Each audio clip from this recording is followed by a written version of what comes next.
excited to have with us today Pamela Atcitty from the Morongo Band of Mission Indians, who is going to tell us some of the lessons learned when she's been writing, using, and revising her QAPPs. So welcome, Pamela. Hi, everybody.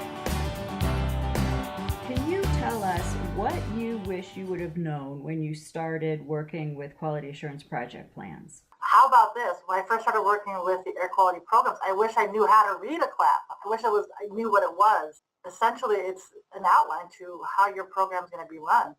So I wish I would have delved into that first and really dissected it, because it tells you everything about how you're going to run your monitors, any kind of scheduling, any kind of methods that you're using. And I kind of had to learn all of that by chance, I guess.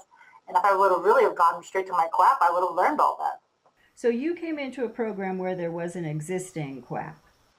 There was an existing ozone QAPP. And then we have several volumes. So the whole program, meteorological, and then ozone.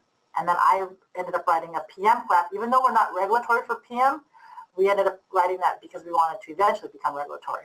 I see. Well, we'll have to talk about that more later, because for PM, doing regulatory monitoring is really involved in terms of QA. Oh, yeah. Can you tell us the biggest mistake you made, or when you started, for example, working with your PM 2.5 QAPP, how did you start it? And do you wish you would have started it any differently? Can you give us any hints and tips? Really sitting down with our director at the time and saying, okay, what can we achieve? Really, what were we capable of doing? Because we weren't regulatory for PM just yet. And I was really learning about using a lab and all that other stuff, but I knew I needed that.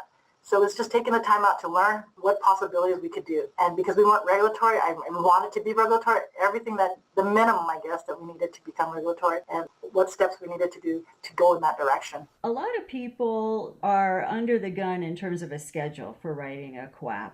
And that's hard because it's really a big deal, but it's also kind of strangely tedious. So you're under the gun in terms of time, and a lot of people are tempted just to copy and paste what other people have done. Yeah. Can you tell us about your experiences with how long it took you to write? Did you ever have the experience of just trying to ram it through approval? I was under the gun for my PM 2.5 QAPP. What do you need to write a QAPP? Did you have to have meetings? Did you have to request owner's manuals from the equipment manufacturers? What did you need to assemble?